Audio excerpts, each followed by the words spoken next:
Well, you should be afraid of taking risks and pursuing something meaningful. But you should be more afraid of staying where you are if it's making you miserable. It's like the first thing you want to do is dispense with the idea that you get to have any permanent security outside of your ability to contend and adapt. It's the same issue with children. It's like you're paying a price by sitting there being miserable. And you might say, well, the devil I know is better than the one I don't. It's like, don't be so sure of that. The clock is ticking. And if you're miserable in your job now and you change nothing, in 5 years you'll be much more miserable and you'll be a lot older. Now, I'm not talking about what makes you happy. It's a luxury to pursue what makes you happy. It's a moral obligation to pursue what you find meaningful. And that doesn't mean it's easy. It might require sacrifice. If you need to change your job too, let's say you have a family and children and a mortgage, you have responsibilities. You've already picked up those responsibilities. You don't just get to walk away scot-free and say, well, I don't like my job, I quit. That's no strategy. But what you might have to do is you think, well, this job is killing my soul. All right, so what do I have to do about that? Well, I have to look for another job. Well, no one wants to hire me. It's like, okay, maybe you need to educate yourself more. Maybe you need to update your curriculum vitae, your resume. Maybe you need to overcome your fear of being interviewed. Maybe you need to sharpen your social skills. Like, you have to think about these things strategically. If you're going to switch careers, you have to do it like an intelligent, responsible person. That might take you a couple of years of effort to do properly. I think it's more important to have an ethos, an ethic. So I have a program, for example, called the Future Authoring Program, which is a writing program that enables people to develop a vision for their life and then to develop a strategy. And so it's based on the idea, imagine that, and it's an extension of the ideas in the book, or at least something along the same lines. The first thing that you want to do is figure out, imagine you were taking care of yourself, like you were someone you cared for, which is rule number 2, by the way, essentially. Then you should figure out, well, if you could have what you needed and wanted, what would it be? What sort of friends would you have? What would your family relationships look like? How would you conduct yourself with your children? How would you educate yourself? You need to think through how it is that your life could be properly arranged if you had that ability. And then you can aim at that. And the funny thing is that if you do posit a goal of that sort and work towards it, you will move towards it. The goal will change because you'll learn things along the way. But I mean, I've dealt with hundreds of people in my clinical and consulting practice, and we set a goal, we develop a vision, and work towards it, and things inevitably get better for people. So it's not a luxury, it's difficult. It's a moral responsibility, and it isn't happiness. It's not, the pursuit isn't for happiness. I've dealt with lots of people who have anxiety disorders, you know. And one thing about people who have anxiety disorders is they are not mysterious to me. I understand, it's no problem for me to understand why people have anxiety disorders, or why they're depressed, or why they have substance use problems.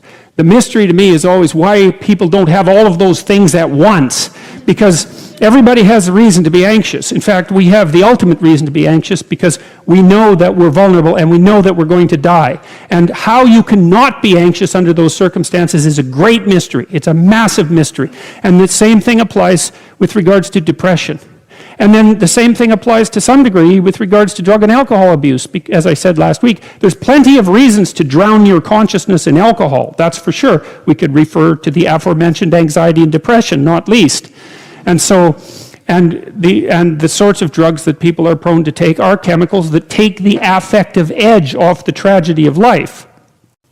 Back to the issue of fear. Abraham is self-conscious, that's what this commentary says, but the thing is he moves forward despite that. He's self-conscious and he knows the danger, but he moves forward despite that. And that's actually the appropriate response in the face of actual non-naive understanding of what constitutes life. Like if you're naive and you move forward, it's like, well, what the hell do you know? You know, there's no courage in naivety because you don't know what there is to stop you. You don't know what dangers you might apprehend.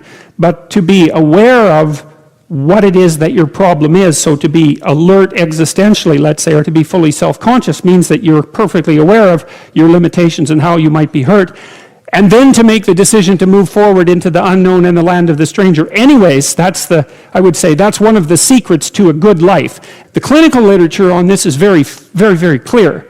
what you do with people who are afraid, and to some degree depressed, but certainly anxious, is you lay out what they're anxious about, first of all, in detail. What is it that you're afraid of? What might happen? And then you decompose it into small problems, hypothetically manageable problems, and then you have the person expose themselves to the thing that they're afraid of, and what happens isn't that they get less afraid. That isn't what the clinical literature indicates exactly. What happens instead is they get braver. And that's not the same thing, right? Because if you get less afraid, it's like, well, the world isn't as dangerous as I thought it was, silly me. If you get braver, that's not what happens. What happens is, yeah, the damn world's just as dangerous as I thought, or maybe it's even more dangerous than I thought, but it turns out that there's something in me that responds to taking that on as a voluntary challenge and grows and thrives as a consequence. And there's no doubt about this. Even the psychophysiological findings are quite clear. If you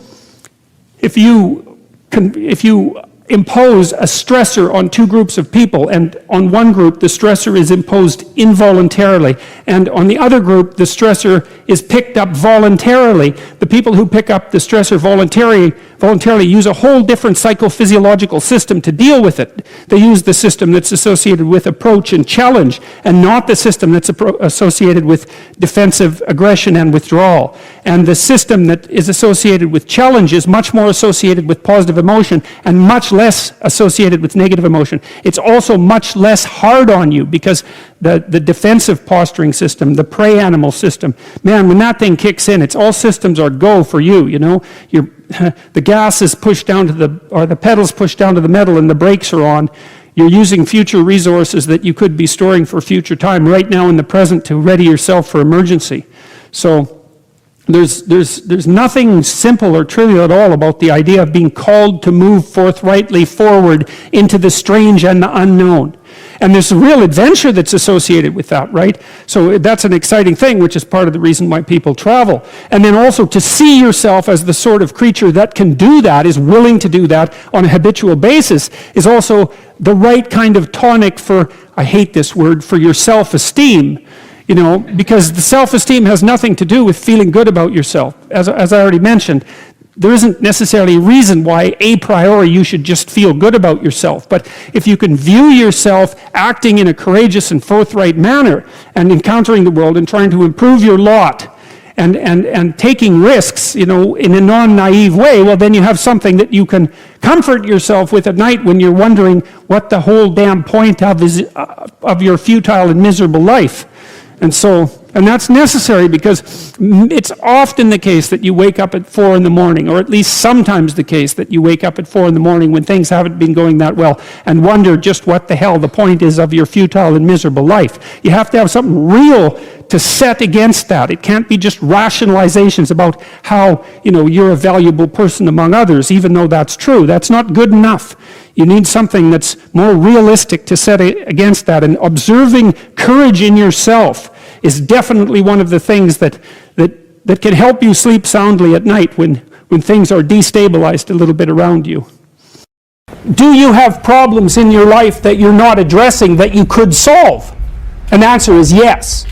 And it's an easy thing to figure out. You sit on your bed one morning and say, okay, there's some things that need to be done that I don't want to do, that I could do, that would make things better by the end of the day. What are they? Right? There are things that are within your grasp that you could fix. Fix them. And you'll learn, because it's harder than it looks. Fix them, and you'll learn how to fix things. And then something else will beckon as another problem that you could fix. You all have your problems. Well, what does that mean? There's an infinite number of problems in the world. Some of them happen to be yours. Why is that? I don't know exactly. But you have your problems. Great. Solve them. One of the things I learned as a therapist, every therapist has to learn this, is because one of the things you wonder when you're first starting to be a clinician is, how do you not take the catastrophes of your clients home with you? And the answer to that is because it's immoral to. They're not your problems. They're their problems. They're their life.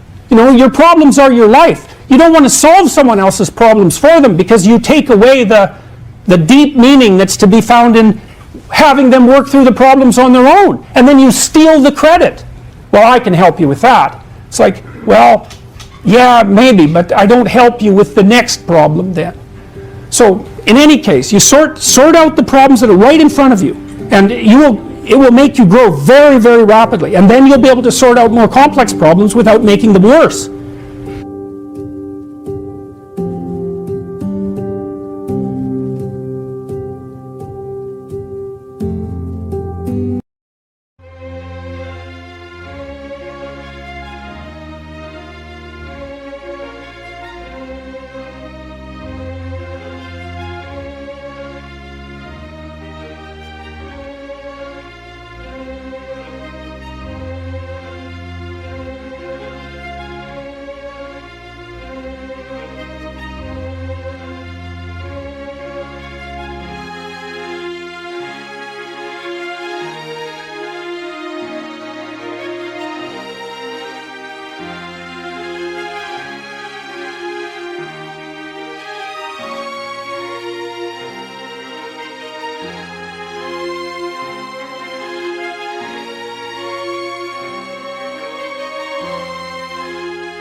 you.